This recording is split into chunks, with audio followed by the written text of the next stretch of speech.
over here, these are marking commercial crab traps. Crabbers come by every day or two to rebait them, check them for blue crab, and the occasional stone crab as well. Our gulls are coming into the net here. They're going to try to pick out whatever shrimp they can. There you go.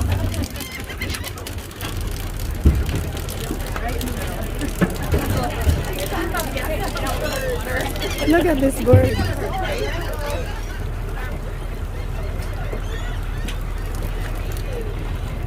Oh, it is. All right, we're hooked up.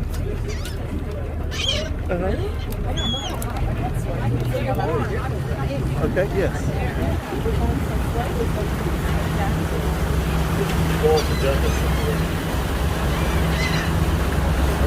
Yeah. Okay.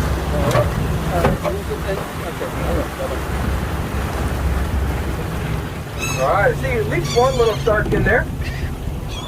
That's a good way to start. Ooh, look at that. There's some rays in there.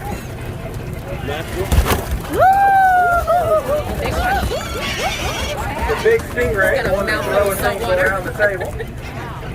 Wow, that's a lot. Now, the first thing we're going to do is tie our tail back closed here, so we can set out for our next trawl, and then we'll start sorting through our catch. Stingrays right there. Yes, Hopefully it won't jump out.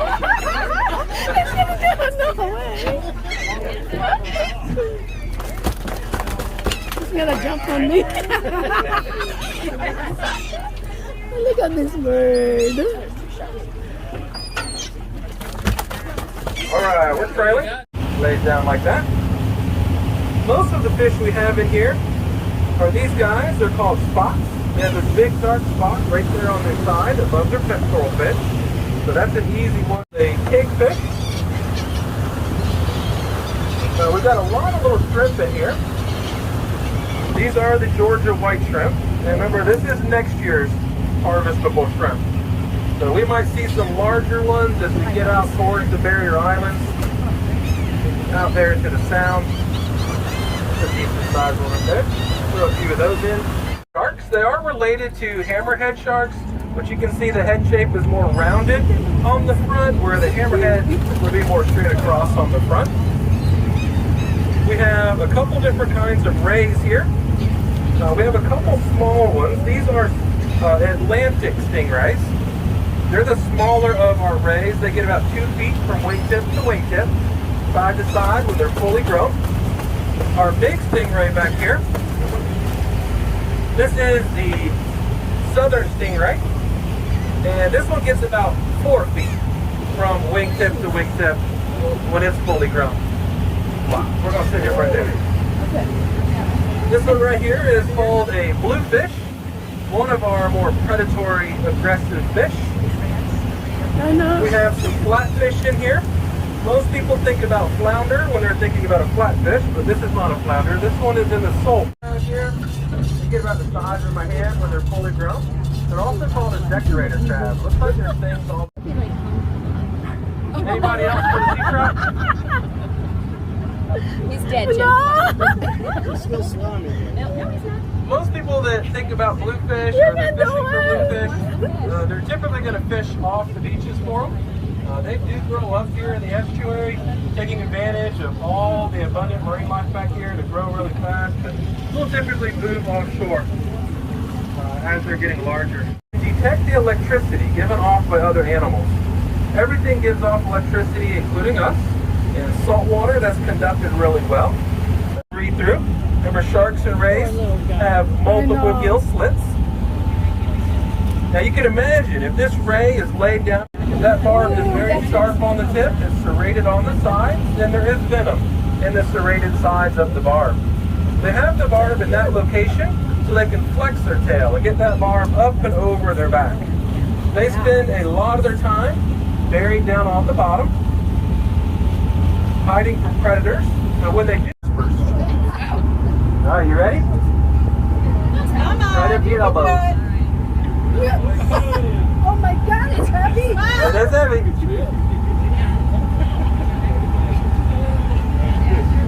my God, it's honey. It's what's for dinner. It's honey. You can lay it on the table when you're done.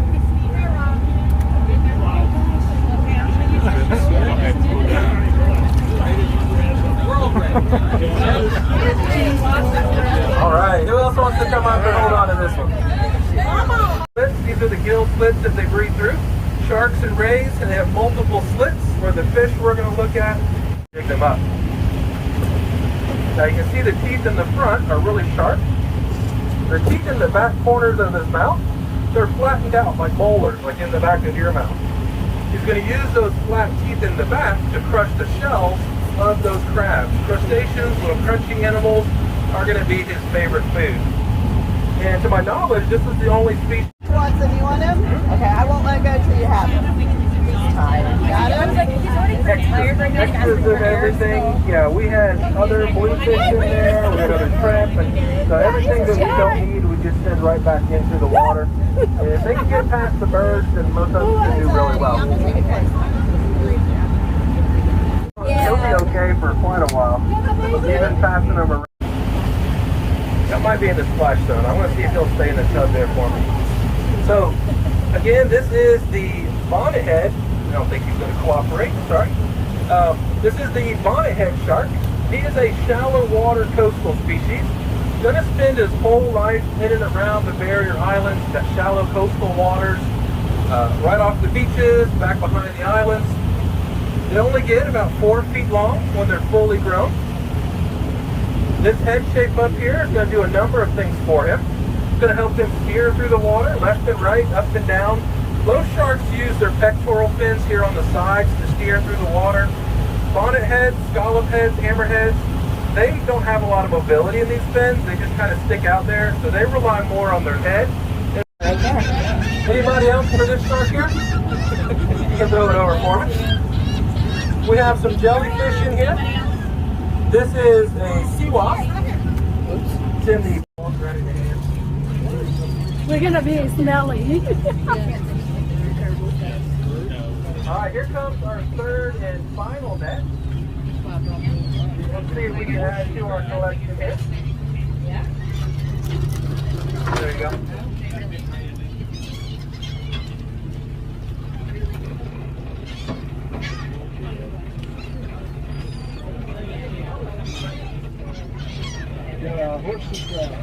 Yeah, right on the front there. She might just drop out the front. I don't know if I'll be able to get them. Let's see what he does.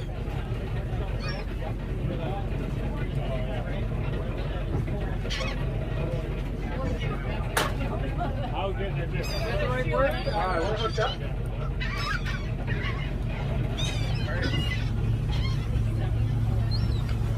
Truly so it's ultra.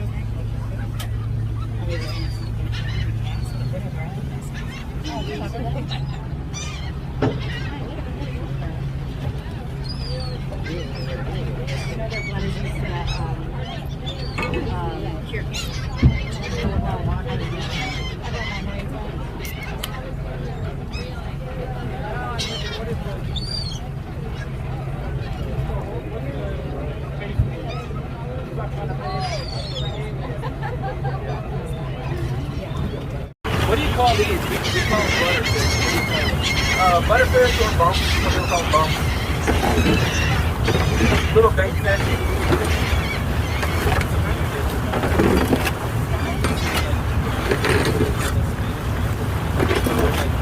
Alright, so we looked at our bottom bait, and the two top heads, you can start lifting over as it made that turn. Alright, here comes our second fall. Let's see what we can add to our collection here. There you go.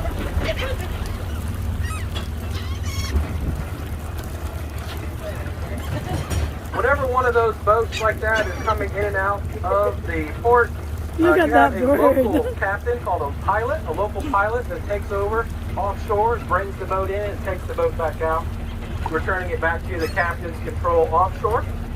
And so our local pilot was cleared of any wrongdoing. He's been praised for, as that boat was listing over on him, getting it out of the water, out of the channel into the shallow water on the Jekyll side.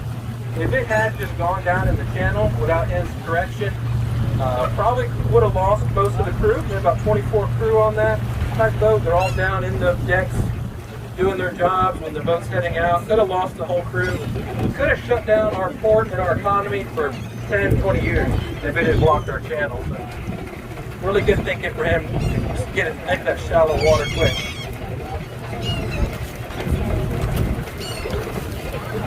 Oh, another shark. Got a couple more sharks in here. This fish right here is called a lizard fish. Again, the first thing we're going to do is tie our tail back close so we can set out for our next trip. You can get a hold of your fingers, but peel the little lips back here and take a look at all those sharp teeth. Really fast swimming. So want to start passing him around for me? You're sure it's dead, right? Silver trout, and then you have the weak fish, which has little tiny claws. The female would have the little scissor-like pincers, but the male has these little hooks, like a little boxing glove, with a little hook on the end of it. He's going to use this pair of hooks to grab onto the female when she's ready to lay eggs. So we'll get into some of these smaller fish that we pulled up.